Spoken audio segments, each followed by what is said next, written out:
உங்கள் அனைவருக்கும் என்னுடைய அன்பான வணக்கம். தமிழ்நாட்டில் இருக்கக்கூடிய அனைத்து கைவினை கலைஞர்களுடைய சமூக பொருளாதார மேம்பாட்டுக்காக இன்று நாம் தொடங்கி வைக்க இருக்கக்கூடிய இந்த கலைஞர் கைவினை திட்டம் என்பது சமூக நீதியை, சமநீதியை, மனித நீதியை, மனித உரிமை நீதியை நிலைநாட்டக்கூடிய திட்டம். இந்த திட்டத்தோட சிறப்புகளை சொல்றதுக்கு முன்ன ஏன் இந்த திட்டத்தை உருவாக்கணும் என்ற அரசியல் பின்னணியை நான் சொல்ல விரும்புகிறேன். ஒன்றியத்தை ஆளக்கூடிய பாஜக அரசு கடந்த 2023 ஆண்டு ஒரு திட்டத்தை கொண்டு வந்தாங்க. அதோட பேர் என்ன தெரியுமா?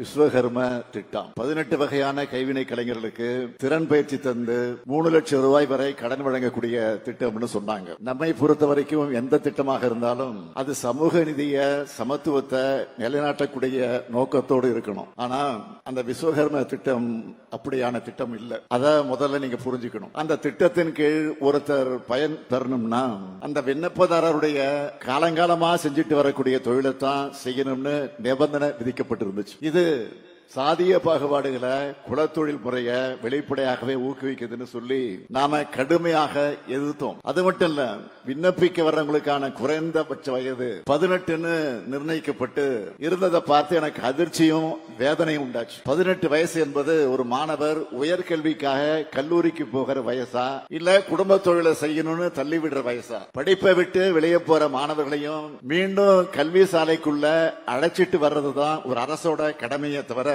அவங்கள படிப்பை விட்டு வெளியேற்றுறதும் அதுவும் குடும்ப தொழிலை செய்ய சொல்றதும் கிடையாது. நம்ம திராவிட மாடல் ஆட்சியில புதுமை பெண், தமிழ் புதல்வன் போன்ற திட்டங்கள் மூலமா ஸ்கூல் முடிச்ச எல்லோரும் உயர்கல்விக்கு போறத உறுதி செய்யணும்னு நாம பாடுபட்டு இருக்கிறோம். ஆனா ஒன்றிய பாஜக அரசு குலத்தொழிலை ஊக்குவிக்க பாடுபடுது. நாம நான் முதலும் திட்டத்துல எதிர்கால உலகத்தை எதிர்கொள்ள தேவையான திறன் பயிற்சிகளை கொடுத்து நம்ம குழந்தைகள் பெரிய பெரிய நிறுவனங்கள்ல உயர் பொறுப்புகள்ல வேலை செய்யணும்னு நாம நினைக்கிறோம். ஆனா பாஜக என்ன நினைக்குது?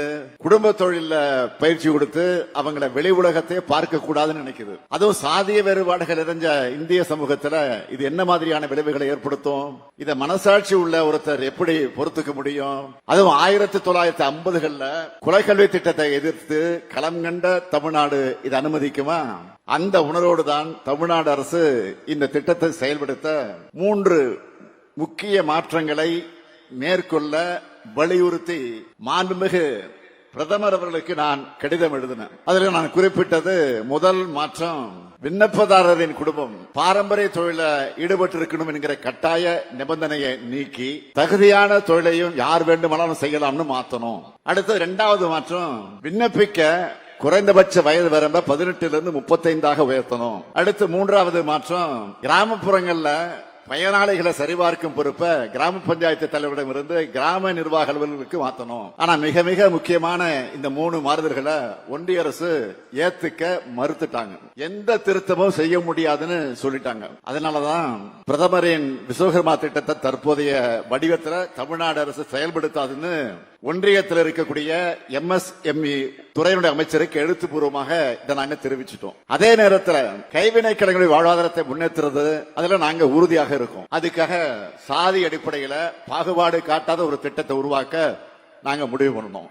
அதன்படி உருவானதுதான் இந்த கலைஞர் கைவினை திட்டம் என்பதை நீங்க புரிஞ்சுக்கணும். ஒன்றிய அரசினுடைய விஸ்வகர்மா திட்டத்துல 18 தொழில்கள் தான் அதுல இருக்கு. ஆனா நம்ம கலைஞர் கைவினை திட்டத்துல 25 வகையான தொழில்கள் சேர்க்கப்பட்டிருக்கு. ஒன்றிய அரசு திட்டத்துல விண்ணப்பதாரர் அவருடைய குடும்ப தொழிலை மட்டும்தான் பார்க்க முடியும். ஆனா நம்ம திட்டத்துல விரும்பி எந்த தொழிலையும் யார் வேண்டுமானாலும் செய்யலாம். கலைஞர் கைவினை திட்டத்துல விண்ணப்பிச்சு குறைந்த வயசு 35 இருக்கணும்னு நிர்ணயிச்சிருக்கோம். அதனால கல்லூரிக்கு போற வயசுல குடும்ப தொழிலை பார்த்தா போதும்னு எந்த மாணவரும் நினைக்காம இருக்கிறத உறுதி செஞ்சிருக்கிறோம். இந்த திட்டத்துல 50,000 முதல் 3 லட்சம் வரை மானியத்தோடு கடன் வழங்கப்படுது. விஸ்வகர்மா திட்டத்துல மானியம் கிடையாது. இதுவரை 24,907 விண்ணப்பங்கள் வந்திருக்கு. இதுவரை 24,907 விண்ணப்பங்கள் இதுவரைக்கும் வந்திருக்கு. வங்கிகளுக்கு பரிந்துரைக்கப்பட்டு 8,951 பயனாளிகளுக்கு 170 கோடி ரூபாய் கடன் ஒப்புதல் அளிக்கப்பட்டிருக்கு. கலைஞர் கைவினை திட்டமானது தமிழ்நாட்டில் இருக்கக்கூடிய அனைத்து வகை கைவினை கலைஞர்களுக்கும் அதிகாரம் அளிக்கக்கூடிய வகையில உருவாக்கப்பட்டிருக்கு. யாரையும் விளக்காம,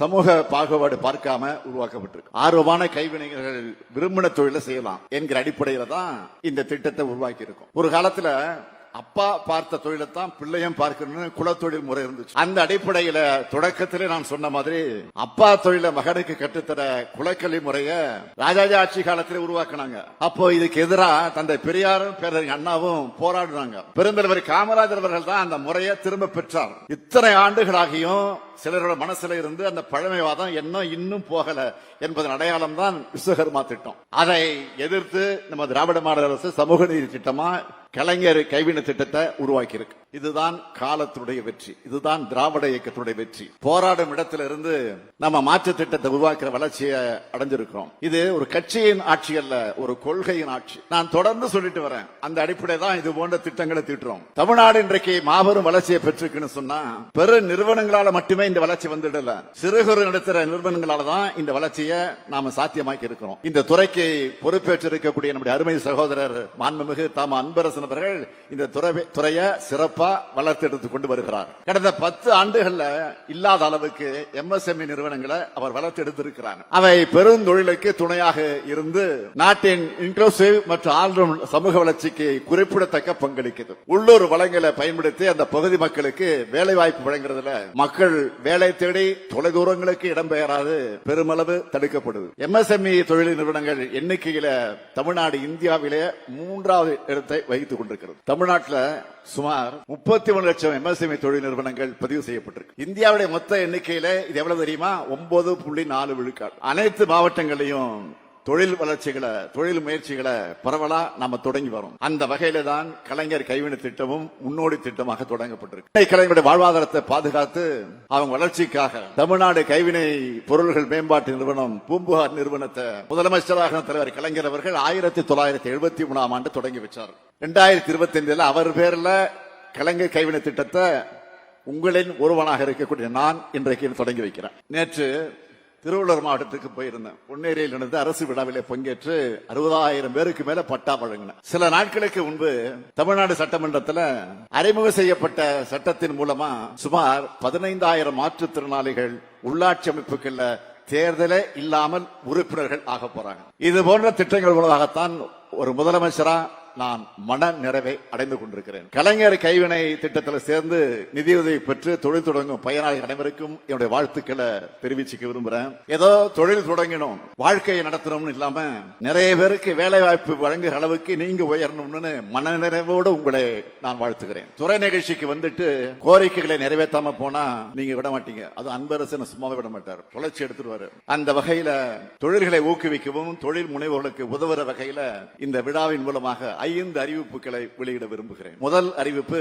அறிவுசார் சொத்துரிமையான புவிசார் குறியீடு பெறுவதற்காக வழங்கப்பட்டு வரக்கூடிய மானியம் 25,000 ரூபாயிலிருந்து 1 லட்சம் ரூபாயாக உயர்த்தி வழங்கப்படும். இரண்டாவது அறிவிப்பு, அம்பத்தூர் தொழிற்பேட்டையில செயல்படும் வாகன மற்றும் பொறியியல் உதிரி பாகங்கள் தயாரிக்கக்கூடிய தொழில் நிறுவனங்களுக்கு தேவையான அளவியல் மற்றும் உலோகவியல் ஆய்வகங்கள் 5 கோடி ரூபாய் செலவில் அமைக்கப்படும். மூன்றாவது அறிவிப்பு, தொழில் நிறுவனங்கள் மிகுதியாக இருக்கக்கூடிய காஞ்சிபுரத்து பழதண்டலத்தில் சாலை கட்டமைப்பு மற்றும் மழைநீர் வடிகால் அமைக்க 5 கோடி ரூபாய் செலவில் உட்கட்டமைப்பு வசதிகள் மேம்படுத்தப்படும். நாலாவது அறிவிப்பு, காக்கலூர் உற்பத்தியாளர்கள் தொழிற்பேட்டையில தொழில்நுட்ப திறன் மேம்பாட்டுக்கான பயிற்சி மையம் மற்றும் இயந்திர தளவாடங்கள் கூடிய பொது வசதி மையம் 3 கோடியே 90 லட்சம் ரூபாய் செலவில் ஏற்படுத்தப்படும். ஐந்தாவது அறிவிப்பு, குறு மற்றும் சிறுதொழில் நிறுவனங்கள் உள்நாட்டில் வர்த்தக கண்காட்சிகள் மற்றும் நிகழ்வுகளில் பங்கேற்க வழங்கப்படக்கூடிய காட்சிக்கூட கட்டணத்துக்கான நிதி உதவி 1 லட்சம் ரூபாயிலிருந்து 2 லட்சம் ரூபாயாக உயர்த்தி வழங்கப்படும். அரசு சார்பில் நாங்க வழங்குறது இந்த சிறு உதவி மட்டும்தான். அது மூலமா உரம் பெற்று உயர்ந்து வளர்ந்து நீங்களும் வாழ்ந்து மற்றவங்களையும் வாழ வைக்க வேண்டிய கடமை உங்க கையில இருக்கு. தெய்வத்தான் ஆகாது எனினும் முயற்சி தன் மெய்வருத்த கூலி தரும் என்கிறார் வள்ளுவர். முயற்சி திருவினை ஆக்கும் என்பதை அனைவரும் உணர்ந்து உழைப்பை செலுத்துங்க. உங்க தொழில புதிய டெக்னாலஜியை பயன்படுத்துங்க. தொழிலை விரிவு செய்யுங்க. உங்களையும் உங்க குடும்பத்தையும் உங்க பகுதியும் வளப்படுத்துங்கன்னு கேட்டு வாழ்த்தி விடைபெறுகிறேன். நன்றி, வணக்கம்.